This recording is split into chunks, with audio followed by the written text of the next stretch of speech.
coming up on The World Today. Dr. Ngozi Okonjo-Iweala is appointed Director General of the World Trade Organization, the first female and African to assume the position. The UK quarantine hotels open today for travelers to the UK as Prime Minister Boris Johnson says easing lockdowns must be cautious but irreversible. Plus, Americans bear their minds on former President Donald Trump following his acquittal on Saturday. A warm welcome to our viewers here in Nigeria and around the world. Thanks for joining us. I'm Akaite Afia in Lagos. We're beginning with the news of the World Trade Organization today as Nigeria's former finance minister, Dr. Ngozi Okonjo-Iweala, is appointed the organization's Director General. Dr. Okonjo-Iweala becomes the first female and first African to head the organization. Her appointment comes 3 months after the Trump administration rejected her.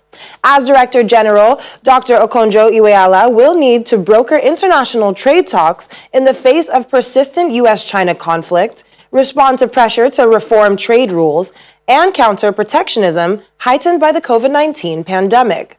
She carries over 25 years of experience under her belt at the World Bank, where she oversaw an $81 billion portfolio. The 66-year-old studied development economics at Harvard after experiencing civil war in Nigeria as a teenager. She then returned in 2003 to serve as finance minister, and through her excellent negotiating skills, helped seal a deal to cancel billions of dollars of Nigerian debt with the Paris Club of Creditor Nations in 2005. Her endorsement as Director General of the World Trade Organization cleared the last obstacle to her appointment, as the only other candidate, South Korea's Trade Minister Yoo Myung-hee, stepped aside earlier this month.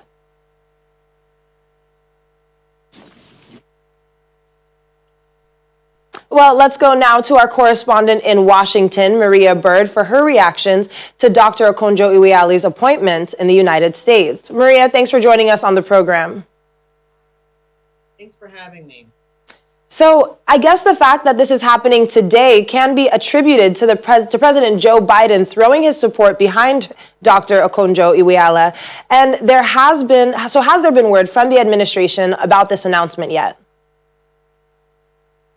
The administration obviously expected this to happen. And we know just a few days ago, the Secretary of Treasury has obviously put support behind it. As you mentioned, President Biden has put support. I think that ever since, we saw a few weeks ago that she was going to be the candidate and was going to most likely become the director for the WTO, I think that America has definitely shown that they are looking to her for that type of leadership. And we know that trade is going to be ever so more important, especially for the United States, but for the world. And so her stepping into this role, as you said, the first African, the first woman, that just goes in line with, I think, where the U.S. Has really put a place in history in stating that, they are looking forward to more diversity. And so I think this just goes in line with the messaging. We know that the Deputy Secretary of Treasury is a Nigerian man for the U.S. And so I think the U.S. has taken some clear indications that they are looking for greater collaboration and partnership with Africa. We know the UN ambassador is one that has been an ambassador to Nigeria in the past and other countries in Africa. So I think that this is nothing but, I think, at this time, a supportive measure from the U.S. And I think we'll continue to see support from President Biden's administration for the new director. And I think that everyone in the U.S. here is very excited to see what the future holds. Well, speaking of President Biden's administration, we all know how much power that the United States tends to wield in most of these types of organizations. So has there been any indications that the Biden administration could be checking in from time to time during her tenure? I definitely believe they'll be checking in, but the hope is that, and I think Americans' hope is that the checking in will be more so of a supportive measure and one to be able to obviously create greater partnerships. I know, there was just talks just a few days ago between the president of China and President Biden. And so I know that there were trade discussions there and looking at that relationship. And it was a little bit more of a forceful conversation than I think that previous Democratic administrations have had with China. And so trade is going to be key and important. And so them checking in, is going to be, I think, just part of the road that I think the U.S. is going to have to take as it relates to trade. And obviously, because this all impacts the economy of the world, but obviously the American economy that has been hit very hard over the last few months, and now it's almost heading into a year. All right. Well, thanks again, Maria. So I do want to bring in foreign policy commentator, Mr. Collins Nweke, who joins us now from Brussels. Mr. Nweke, it's a pleasure having you join us today. Always a pleasure to be with you, Kaite. Thank you. So tell us, it's a remarkable day in the history of the World Trade Organization for Nigeria and even for Dr. Okonjo-Iweala. I know you have spoken to my colleague, Amarachi Ubani, about her rise to this position and how fitting she is for the job. But now it is formal. So talk to us about the significance of having not just a Nigerian, but a woman heading the WTO. The appointment of Dr. Ngozi Okonjo-Iweala as DG, Director General of World Trade Organization, is something of mammoth significance, not only for Nigeria as a nation, Africa as a continent, but also for the world at large, because first and foremost, she is the first, woman to ever occupy such an office. And she's coming in at a time when the organization, the World Trade Organization, lacks agility. And so some impetus needs to be, injected into the organization. And if we follow her track record, we do know that she's somebody that brings in finesse into any position that she holds. She has done that for Nigeria. And, it is being expected that she will do that in the World Trade Organization, and also her records in the World Bank and a host of other things. Now, if I have a latitude, I want to also touch on Nigeria and the way Nigeria had conducted itself under President Buhari in seeing to the appointment of Okonjo-Iweala. As we know, there was a candidate that Nigeria, had put forward before Okonjo-Iweala, and considering the fact that she had served an opposition party to Buhari, and the records that Buhari had left as somebody, that is very, very, party political focus, it is telling that he supported very, very solidly the candidacy of Dr. Okonjo-Iweala. And finally, in terms of the significance, we also know that America under Donald Trump actually waged a very serious and concerted war against the candidacy of Okonjo-Iweala. He did that not because it is in the best interest of the world, but because he is known to be a very transactional president that looked only at the interests of America rather than the global interest. Standing up as the world did, with resilience, with doggedness, that finally got her into the position, is also something very significant, to consider in the entire package of her appointment as Director General of World Trade Organization. Well, yes, I'm sure that, what she's done up until this point has definitely prepared her for the kind of challenges that are coming ahead. So let me ask you this. What sort of challenges do you see ahead of her at this moment in time?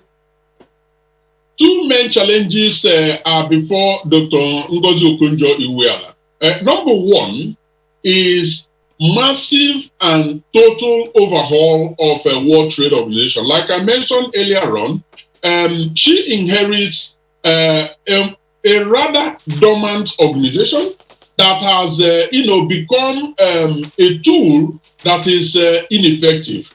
She has signaled her intention to, reform the organization and make it fit for purpose. That is internal. Now, externally, the rule books, the playbooks of World Trade Organization up until now didn't include anything about, health and management of, health pandemic. Now, as we know, health and the economy, they go hand in hand. And so she comes in at a time when the, global economy needs to be rejigged. And to do that, you need to approach that from the health perspective.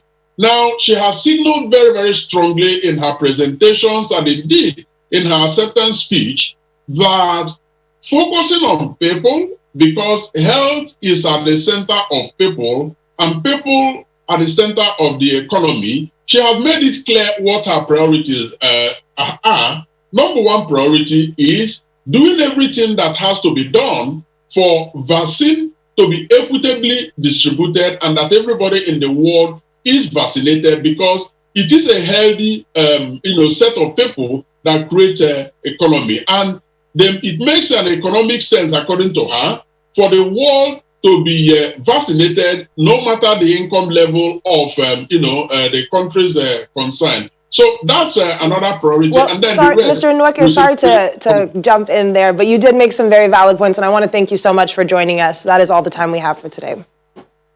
Not a problem. Always welcome. Thank you.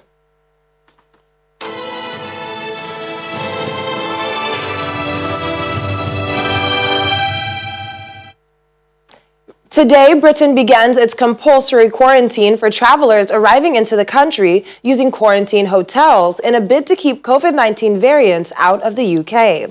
Under the scheme, travelers arriving in England from any of 33 red list countries will have to spend 10 days quarantined in a hotel room. The launch of the system, which had already been set out earlier this month, marks the government's latest effort to prevent another relapse into crisis after a second wave of a more contagious COVID-19 variant forced the country into a prolonged lockdown at the start of the year.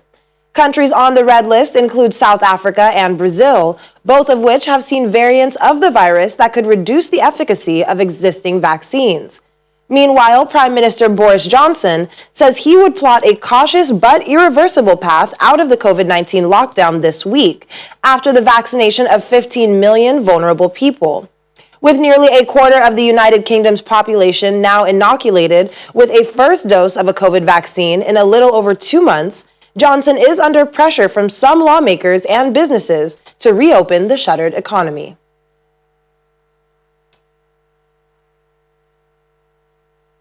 Well, let's get more now from Channels TV's correspondent in London, Juliana Olayinka. Juliana, welcome to the program. It's great to see you. Good afternoon. So tell us, how are travelers reacting to quarantining in the country as per the new COVID-19 protocol in Britain? And are there any concerns about how this could impact air travel in the UK?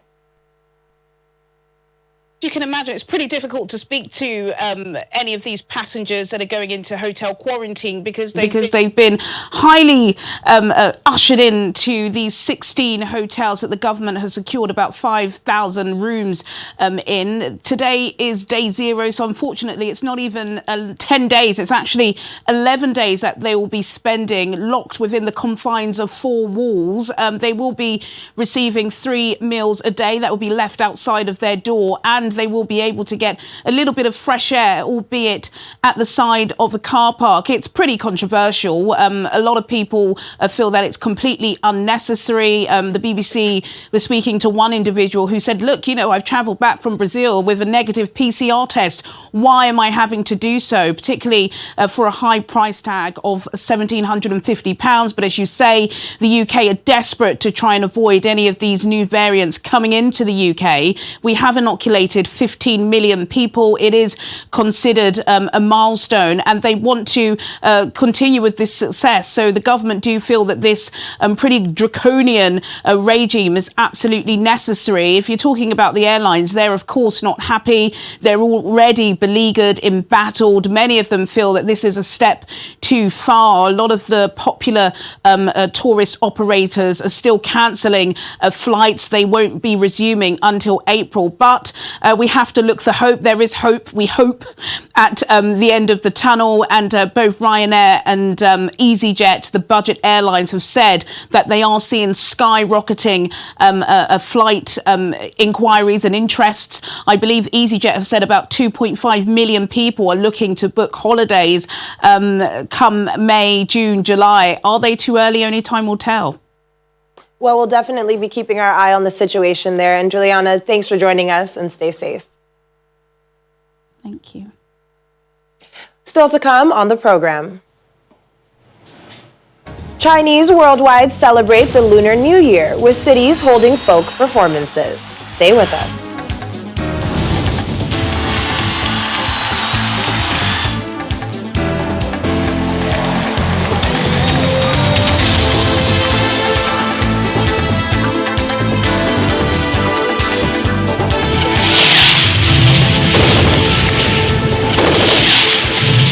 Thanks for staying with us. This past weekend was unlike any other for Americans, especially for those following the impeachment trial of former President Donald Trump.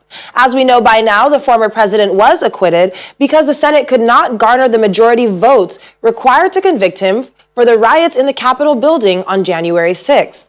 The Senate voted 57-43 in favor of convicting the former president, falling short of the two-thirds majority needed to do so, on a charge that he incited the insurrection that left 5 people dead, forced lawmakers to flee, and put his own vice president in danger while overseeing the certification of Democrat Joe Biden's election win. Americans expressed their thoughts afterwards. I think he should certainly have been acquitted. He had nothing to do with it. I think future generations should learn the message that any kind of civil disobedience is not to be tolerated. Do not go to riots, do not go to protests of any kind. And this goes for the long summer of destructive riots and led by communist agitators that occurred in the major cities, particularly in Philadelphia and the northeastern cities. So I'm just happy that the public got to kind of see different images of the events that took place. But I'm not surprised at how the vote came about. I know the Republican Party is very tight, and they weren't looking to kind of break their party ties. So the actual results make sense. Disappointing, but they make sense. I feel like that was a huge waste of tax dollars, and American people who are suffering, they wasted millions and billions of dollars on something that they ultimately knew that they were going to fail.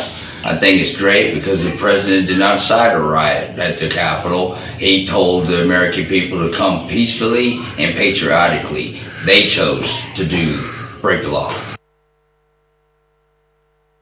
The VOA's Catherine Gibson joins us from Washington now. Catherine, thanks for joining us on the program. You're very welcome. So I guess the dust has settled over the impeachment trial. So what else are Americans saying about this turn of events on Saturday? Well, as you heard there, most Americans went into this weekend knowing what the end result would be, and that's that Donald Trump would be acquitted. He would be found not guilty of inciting that riot. You also, though, have to look at some of the public opinion polling here in the United States. About 57% of Americans said that Trump was indeed responsible for inciting that riot on January 6th. And if you look at that 57%, that's almost exactly what the final vote total was in the U.S. Senate. So it's really representing how divided this country is over the role Trump played in that riot and his broader role in the country itself. You're just going to have these very, very closely divided opinions, as has been the way for the 5 years that he's been in the public spotlight and running for president or president. Well, looking ahead, what does former President Donald Trump's acquittal mean for his political future and the Republican Party going forward? Well, that's the key part that was settled by this impeachment.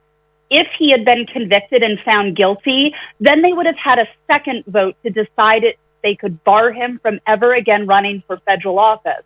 Of course, he was found not guilty, which means he is free to run for president again in 2024. And I expect that he'll be out on the campaign trail helping Republican candidates in the midterm elections, which, of course, are already coming up next year. His Hill ally, Senator Lindsey Graham, said today that Trump will be a force to reckon with in some of those political campaigns. And that'll be the first key test of whether his hold on the Republican Party is still there after he's left the White House. If you see him really boosting a lot of candidates, that will be a big, big clue as to what happens in 2024 in the presidential election. Well, we'll definitely be watching to see what does happen in 2024. But now that former President Trump has been acquitted, is this the end of the road for Democrats who would have wanted him to pay the consequences for the riot and the aftermath on January 6th? Or does this leave room for the American justice system to step in? Well, it is the end of the line for the House Democratic impeachment managers. The House really politically has to move on address coronavirus aid, address all of the other crises that are going on here in the United States. But we do know that there are ways that Trump can be charged right here in Washington, D.C. There can be local district attorney charges for his role in inciting that riot. And then he has a whole other host of legal issues that come from defamation lawsuits, problems with his finances, all that are coming across in various states across the United States. He's going to be beating back those legal challenges for quite some time. In a sense, impeachment was the least of his worries once he got out of the White House. All right. Well, Catherine, thanks again so much for joining us, and do stay safe.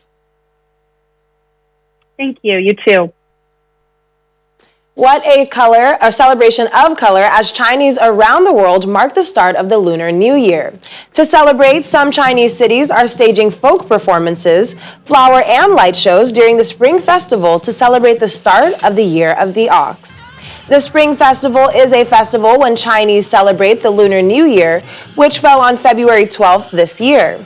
Usually, the festival lasts for 16 days, starting from the Lunar New Year's Eve to the Lantern Festival, the 15th day of the first lunar month, which falls on February 26th this year. The Beilungkang scenic area in Xi'an, northwest China's Shaanxi province, is staging wonderful performances of Spring Festival folk culture.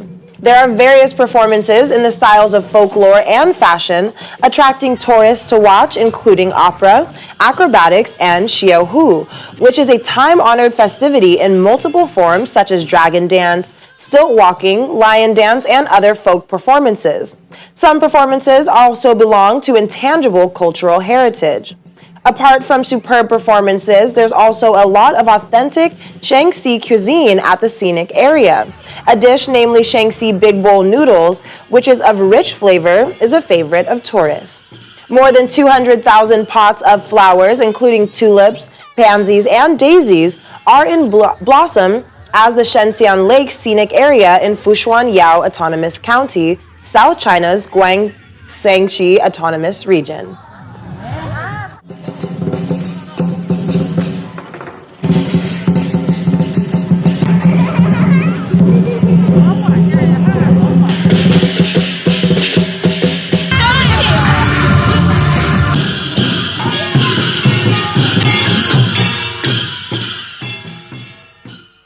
Well, that certainly was a beautiful celebration of color, and happy Lunar New Year to everyone celebrating. That is all for the program today. I'm Akaite Afia. Have a great evening and stay safe.